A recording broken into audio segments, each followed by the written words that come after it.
Namaskar, welcome to Ekaksha. I am Nipadas. Today I will start the first English poem of class 10, A Tiger in the Zoo. মৰমৰ ছাত্ৰ ছাত্ৰীসকল, আজি আমি দশম শ্ৰেণীৰ ইংৰাজীৰ প্ৰথম কবিতাটি আলোচনা কৰিম আৰু কবিতাটিৰ নাম হৈছে A Tiger in the Zoo. Children, have you been to the zoo? তোমালোকে চিৰিয়াখানালৈ গৈছানে?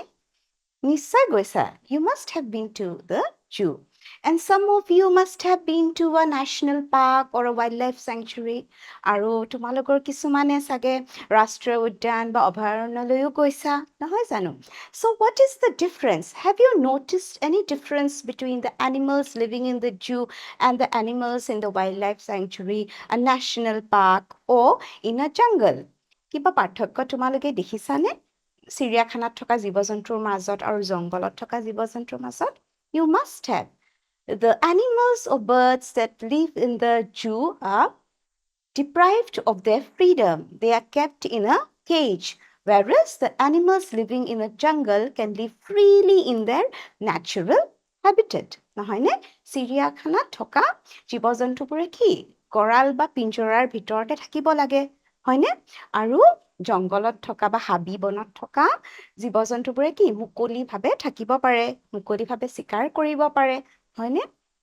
So, in this poem, the poet contrasts a tiger in a zoo with a tiger that lives in the jungle.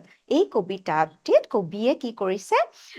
চিৰিয়াখানাত থকা বাঘ এটা আৰু জংগলত থকা হাবিত থকা বাঘ এটাৰ মাজত কি পাৰ্থক্য সেইটো সুন্দৰভাৱে এই কবিতাটিত তেওঁ প্ৰকাশ কৰিছে. So let me tell you a bit about the poet. The poet of this poem is Leslie Norris. He is a very famous award-winning Welsh poet who is known for his poems and short stories. So children, now let's read the poem. আহাচোন আমি কবিতাটি পঢ়ো. He stalks in his vivid stripes the few steps of his cage, on paths of velvet quiet in his quiet waves. He here, দেখিছা নহয়? He here refers to the tiger. ইয়াতে বাঘটোক হি বুলি সম্বোধন কৰা হৈছে. কিয় কৰা হৈছে? মই অলপ পিছত কম, যেতিয়া আমি poetic deviceবোৰ আলোচনা কৰিম তেতিয়া কম. He stalks in his vivid stride. Stalks means to walk. Vivid means bright colors. Okay? Stalk mane to walk. Vivid means bright color. Stalk mane khus kara. Vivid mane ujjal rong. The few steps of his cage. The few steps of his cage. So what is the poet telling us? The poet is telling us that the tiger has got beautiful bright colored stripes on its body. Look at the picture.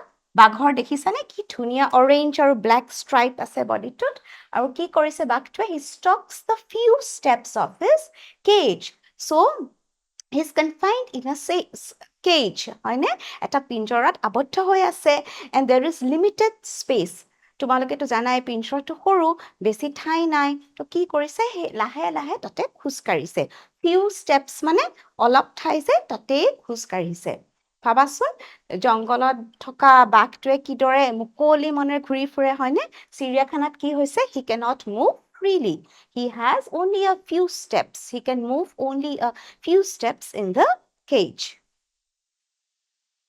on paths of velvet quiet on pads here pads means the paws of the tiger paws mane of the tiger mane baghor ভৰি তলুৱাখন যে the pads বুলি কয় and what is the poet comparing the pads of or the paws of the tiger to he's comparing it to velvet as you know velvet is very soft and smooth হয়নে so বাঘৰ ভৰিখনো তেনেকুৱা কোমল নোম থকা ফাৰ থকা হয়নে and when he moves very quietly সেইকাৰণে আমি একো শব্দ নুশুনো যেতিয়া খোজকাঢ়ে In his quiet rage.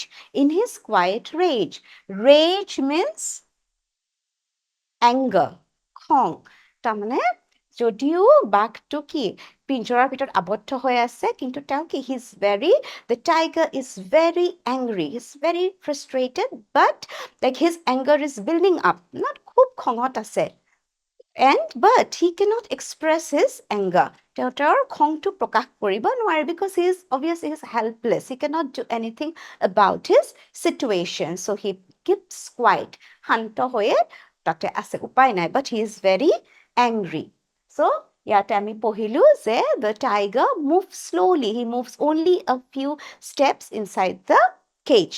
লাহে লাহে খোজকাঢ়ে অলপ ঠাই খুব কম লিমিটেড ঠাই কাৰণ পিঞ্জৰাত আছে হয়নে আৰু কি যেতিয়া খোজকাঢ়ে আমি শব্দ শুনা নাপাওঁ because the pads of the paws of the tiger are soft like velvet and he is very angry because he's locked in a concrete cell and he cannot do anything about the situation. বুজি পাইছা আশা কৰোঁ তোমালোকে first ষ্টেঞ্জাটো বুজি পাইছা first ষ্টেঞ্জাত আমি বাঘটো ক'ত দেখোঁ চিৰিয়াখানাত দেখোঁ তোমালোকে গম পাবা যেতিয়া আমি পঢ়ি যাম প্ৰথমে বাঘটো চিৰিয়াখানা তাৰ পিছত হাবিত দেখিম আকৌ আমি চিৰিয়াখানালৈ ঘূৰি আহিম এতিয়া now let's discuss the poetic device ইয়াতে কি কাব্যিক কৌশল ইউজ কৰা হৈছে ব্যৱহাৰ কৰা হৈছে সেইবোৰ পঢ়ো আহাচোন ইয়াতে মন কৰিছা চাগে তোমালোকে he বুলি সম্বোধন কৰা হৈছে the pronoun he is used কিন্তু আমি টাইগাৰক কি কওঁ it is a tiger it is a lion আমি it বুলি কওঁনে ইয়াতে he বুলি কৈছে মন কৰিছা so this literary device is called personification এটো কি বুলি কয় personification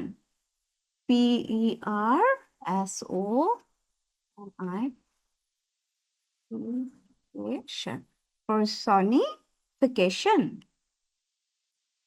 personification বুলি কয় personification means when we attribute human qualities to an animal or any object যেতিয়া আমি মানৱীয় গুণ কিছুমান জীৱ-জন্তু বা বস্তুক দিও বা মানুহৰ নিচিনা মানুহৰ দৰে আমি তুলনা কৰো হেতু personification বুলি কয় সো ইয়াতে টাইগাৰক ইট নকয় হি বুলি কৈছে যেন এজন মানুহে যাক বন্দী কৰি ৰখা হৈছে এই ধৰণে তুলনা কৰা হৈছে Okay, children, now let's look at another poetic device that's used in the poem. Look at these two words, quiet, rage. So, এই শব্দ দুটালৈ চোৱাচোন, quiet, rage. Rage মানে হৈছে খং আৰু quiet মানে তোমালোকে গম পাইছা ন শান্ত এই দুটা বিপৰীত শব্দ হয়নে নহয় যেতিয়া দুটা বিপৰীত শব্দ কবিতাত একেলগে ব্যৱহাৰ কৰা হয় সেইটো কি বুলি কয় অক্সিমৰন OXY MORON এটো অক্সিমৰন বুলি কোৱা হয় কাৰণ সো rage মানে anger we say violent anger lot of anger কিন্তু আমি quiet anger বা quiet rage বুলি নকওঁ দুইটা opposite হয় না নহয় বিপৰীত শব্দ কিন্তু ইয়াতে কবি কিয় কৈছে because he wants to show that the tiger is very angry the anger is building up inside him but he has no way to express his anger so he is very calm and quiet এটো so দুটা বিপৰীত শব্দ একেলগে ব্যৱহাৰ কৰিলে অক্সিমৰন বুলি কোৱা হয় He should be lurking in shadow sliding through long grass near the water hole where plump deer pass He should be lurking মানে লুকাই থকা to hide Sliding through long grass. Sliding means to move slowly. লাহে লাহে খোজ কৰা. Near the water hole. Water hole মানে হৈছে water hole means any water body. It could be a pond, a river, a stream. Water hole মানে ধৰা হাবিত থকা যিকোনো পুখুৰী হ'ব পাৰে, নদী হ'ব পাৰে, নিজৰা হ'ব পাৰে য'ত জীৱ-জন্তুবোৰে পানী খাব যায় যে সেইটো water hole বুলি কয়. Where plump deer pass. Deer মানে জানা হৰিণ, plump মানে শকত. Okay? So, yate in this next stanza, in second stanza, we will see how the tiger lives in the forest. First stanza আমি দেখিলো বাঘটোৱে কিদৰে চিৰিয়াখানাত থাকে ন এতিয়া হাবিত কিদৰে থাকে বা যদি সেই বাঘটো হাবিত থাকিলেহেঁতেন কিদৰে থাকিলেহেঁতেন সেই বস্তুটো আমি পঢ়িম চোৱা He should be lurking in shadow, sliding through long grass. So the poet says, had he been in the forest, he should be hiding behind the long grass and he should be moving slowly. কবিয়ে কি কৈছে যদি হাবিত থাকিলেহেঁতেন তেতিয়া বাঘটোৱে কি দীঘল দীঘল যে ওখ বনবোৰ ঘাঁহৰ পিছফালে তেওঁ কি লুকাই থাকিলেহেঁতেন আৰু খুব লাহে লাহে মনে মনে খোজ কাঢ়িলেহেঁতেন কিয় আৰু ক'ত চোৱাচোন নিয়াৰ দ্য ৱাটাৰ হোল নিয়াৰ দ্য ৱাটাৰ হোল মানে য'ত বেলেগ জীৱ জন্তুবোৰে পানী খাবলৈ আহে তাৰ কাষতে থকা ওখ ঘাঁহ বনবোৰৰ পিছফালে কি বাঘটো লুকাই থাকে বা কিয় লুকাই থাকে where plump deer pass কাৰণ সেইফালে কি শকত আপত খুব ভাল স্বাস্থ্যৰ কি হৰিণাবোৰ আহে যে চ' সেইবোৰক চিকাৰ কৰিবলৈ চিকাৰ কৰিবলৈ ৰৈ থাকে চ' in this picture we see how the tiger lives in his natural habitat কিদৰে প্ৰাকৃতিকভাৱে ধুনীয়াকে হাবি বনত বাস কৰে কি কৰে লুকাই থাকে ঘাঁহৰ পিছফালে হয়নে নহয় নিজে চিকাৰ কৰি খায় but just imagine a tiger that lives in the zoo is not capable of all these things he cannot hunt his own food he has to stay in that limited space inside the cage আশা কৰো এই stanzaটো বুজি পাইছা আৰু ইয়াতে চোৱা কি poetic device use কৰা হৈছে ইয়াতো সেই একে পাৰ্চনিফিকেশ্যনটো আছে তোমালোকে দেখিছা হি বুলি ব্যৱহাৰ কৰিছে আৰু ইয়াতে এটা poetic device বা কাব্যিক কৌশল ইউজ কৰা হৈছে সেইটো হৈছে imagery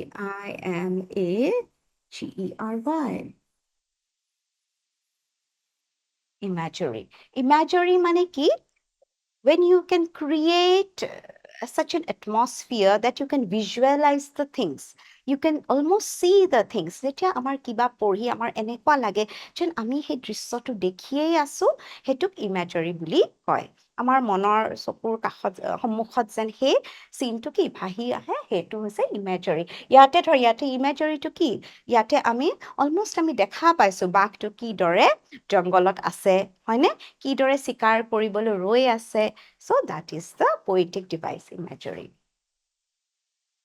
lurking means লুকাবলৈ plump means শকত he should be snarling around houses at the jungle's edge baring his white fangs his claws terrorizing the village Again, in this stanza, in the third stanza, we are still talking about the tiger which lives in the jungle. Yato tumaloke jongolot thoka bagtur bishoye man porhibole paba. So, jongolot thakile bagtur ki kore ba ki koribo lage? Kobiye ki kose? He should be snarling. Snarling mane hoise when an animal makes some warning sounds, roaring, no? যেনেকে বাঘে গুজৰি থাকে Hetuk snarling বুলি কয় he should be snarling around houses at the jungle's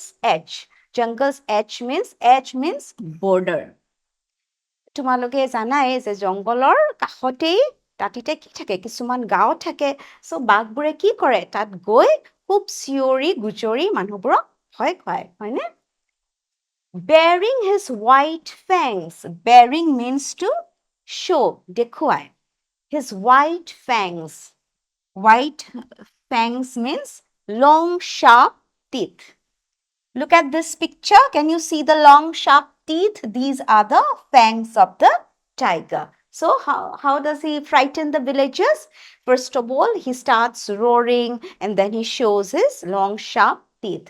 His claws means his nails, terrorizing the village. So back to a জংগলত কি কৰে প্ৰথমে কি কৰে খুব গুজৰি থাকে চিঞৰি থাকে আৰু ওচৰতে থকা গাঁওবোৰৰ মানুহক ভয় খুৱায় আৰু কি কৰে কি দেখুৱায় দীঘল বগা দাঁতবোৰ দেখুৱায় নখবোৰ দেখুৱায় মানুহক ভয় খুৱাই দিয়ে terrorizing means to frighten snarling গুজৰি থকা bearing প্ৰদৰ্শনী fangs দীঘল চোকা দাঁত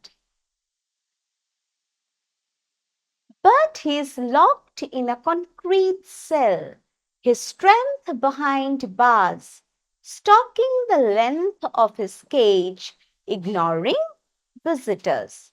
So he is locked in a concrete cell.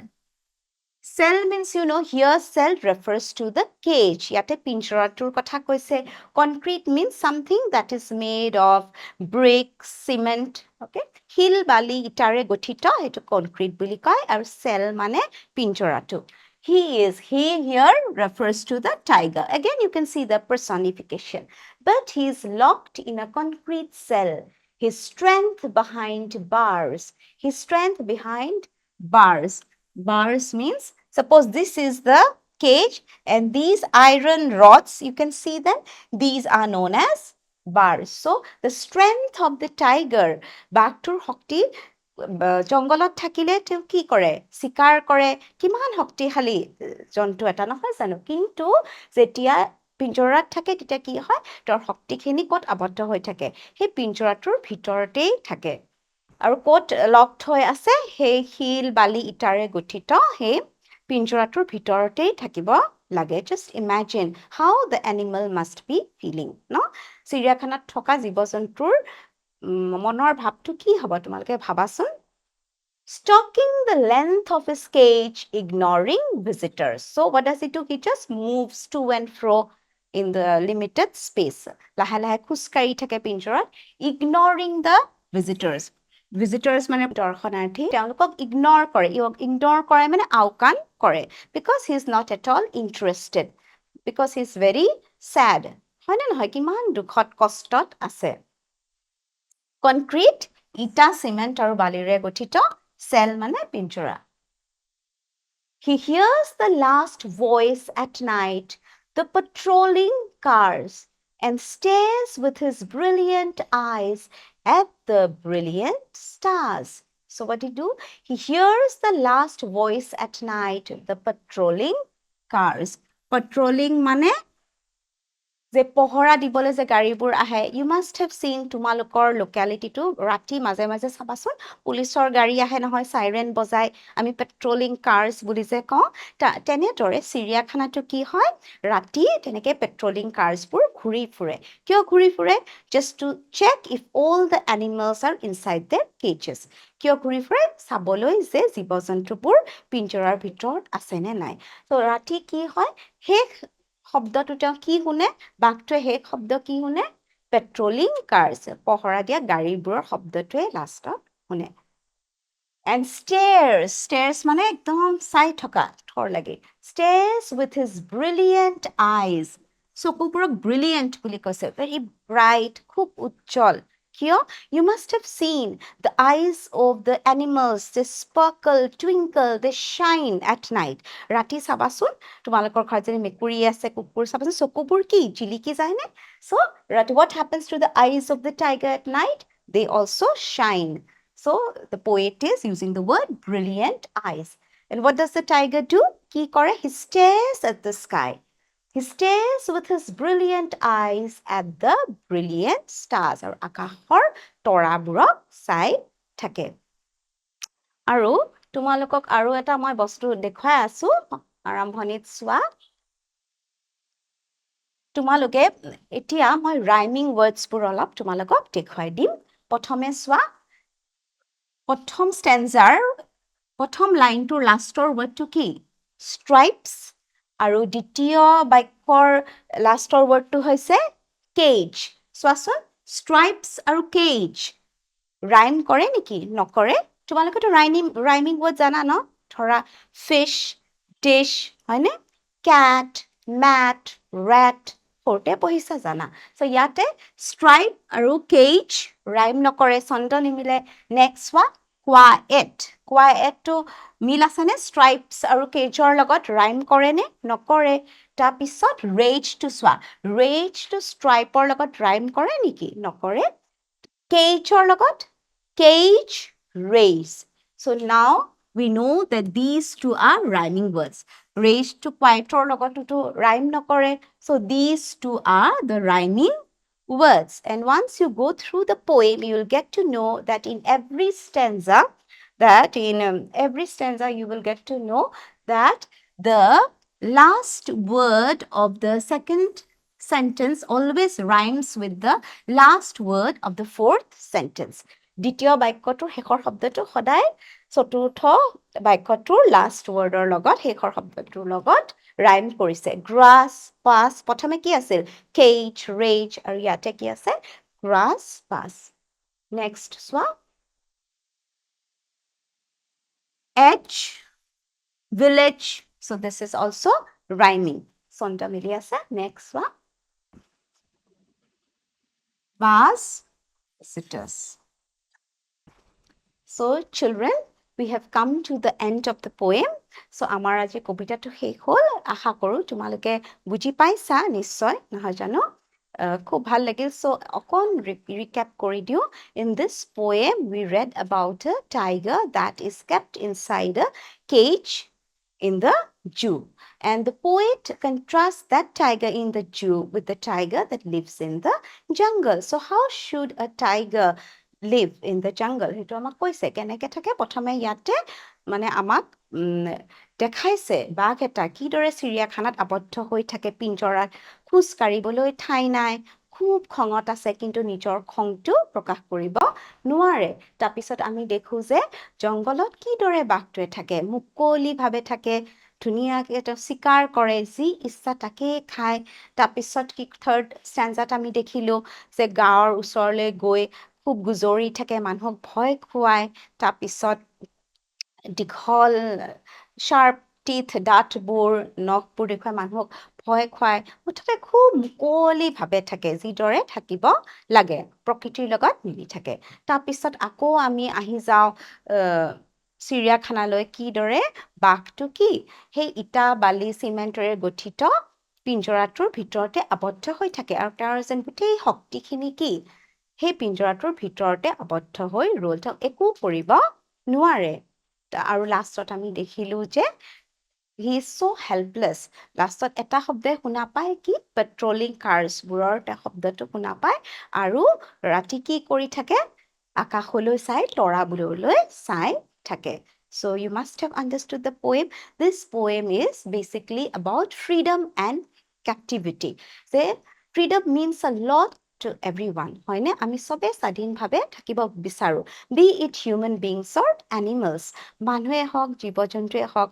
সকলোৱে স্বাধীনতা বিচাৰে হয়নে এই পোয়েমটো পঢ়াৰ পিছত চাগে তোমালোকে ভাবিছা is it okay or is it good for us to keep the animals in the cages for our own entertainment যে আমি নিজে সুখ পাবলৈ আমি জীৱ-জন্তুবোৰ এইদৰে চিৰিয়াখানাত পিঞ্জৰাৰ ভিতৰত আবদ্ধ কৰি ৰখাটো ঠিক হৈছেনে এই ধৰণৰ প্ৰশ্নবোৰ চাগে মনলৈ আহিছে কি সুন্দৰ কবিতা নহয় জানো so now to check your understanding let us do a few MCQ multiple choice questions look at question number 1 what does the tiger do inside its cage পিঞ্জৰাৰ ভিতৰত বাঘটোৱে কি কৰে it sleeps peacefully it paces back and forth quietly it roars loudly to scare visitors it hunts prey যে সুন্দৰভাৱে শুই থাকে তাৰপিছত কি ইফাল সিফাল কৰি লাহে লাহে মনে মনে সেই পিঞ্জৰাটোৰ ভিতৰতে ঘূৰি ফুৰে নে খুব চিঞৰি পৰ্যটনকাৰীবোৰক ভয় খুৱায় নে চিকাৰ কৰে so পিঞ্জৰাৰ ভিতৰত কি কৰে it paces back and forth quietly now look at question number 2 what emotion is associated with the tiger's movement in the cage বাঘটোৱে যেতিয়া পিঞ্জৰাত খুচকাৰি আছিলে তেতিয়া বাঘটোৰ মানে অনুভূতিটো কি ধৰণৰ আছিলে joy sadness anger excitement দুখ কৰিছিল ফূৰ্তি কৰিছিল খং কৰিছিল কি জানানে আনসাৰটো হৈছে anger মনত আছেনে বাক্যটো in his quiet rage আমি যে পঢ়িছিলো rage means anger question number 3 what is the central theme of the poem the central theme মানে এই কবিতাটোৰ মেইন আইডিয়াটো কি সাৰাংশটো number 8 freedom and captivity love and romance adventure and exploration friendship and loyalty কোনটো হ'ব freedom and captivity the answer is freedom and captivity So children, we have come to the end of the poem. I hope you loved reading the poem. So in the next class, I will come with a new chapter. Until then, take care. Thank you.